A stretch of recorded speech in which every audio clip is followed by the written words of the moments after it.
काल 2/1/2026 रोजी gel road police station हद्दीत जोशी गल्ली या परिसरात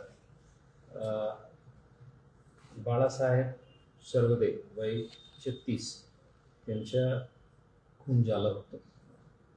त्यानुसार गुन्हे दाखल होऊन जेल रोड पोलीस स्टेशनला मृतकांच्या भाऊच्या फिर्यादीवर 15 जणांविरुद्ध गुन्हे दाखल करण्यात आलेला आहे. त्यापैकी 5 जणांना ताब्यात घेऊन अटक करण्यात आलेले आहेत.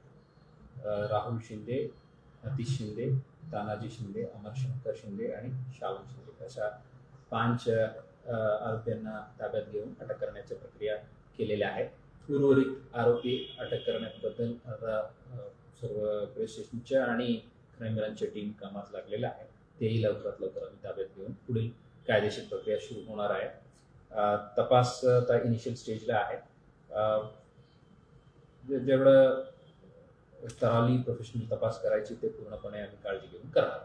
सर, साधारणपपणे ही जी हत्या आहे त्यामध्ये राजकीय कारण आहे की वैयक्तिक कारण आहे, त्यामध्ये काही स्पष्टता आलेली आहे का आणि कशा पद्धतीने काही पावलं उचलली जाते? फिर्यादीच्या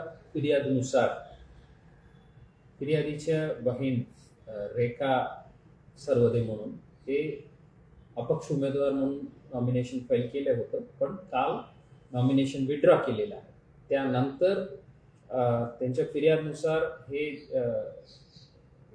शालन शिंदे आणि त्यांच्या कार्यकर्ते परिवारचे लोक काही जण यांच्या मोहल्ल्यात येऊन काय ओरडाओरडी केलं आणि त्यांना टॉन्ट केलं अशा त्यांनी फिर्यादला दिलेला आहे. त्यावर जाब विचारण्यासाठी मृतक आणि त्यांचे सहकारी त्यांच्या कार्यालयाकडे गेलं आणि तिथं वाद सुरू झाला आणि नंतर शंकर शिंदे यांच्या घरासमोर जे भांडण झालं त्यात हे चाकूने स्टाबिंग झालेले आहेत आणि हे घटनाक्रम आहे.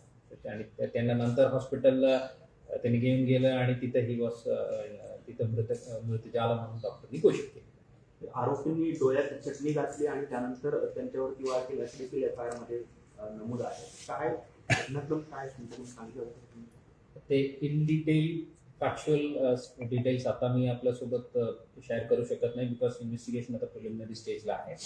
फिर्यादीला अशा त्यांनी फिर्याद देताना फिर्यादीने असा उल्लेख केलेला आहे की आमच्या सीन ऑफ क्राईम फॉरेन्सिक टीमनी पूर्णपणे ते जे सीन ऑफ क्राईमचं मॅनेजमेंट करायचे ते पूर्णपणे केले. राजकीय मंडळीचा देखील हस्तक्षेप त्यामध्ये होता आणि त्यांच्यावर देखील गुन्हा दाखल करावा अशी मागणी विरोधी पक्षाच्या नेत्यांनी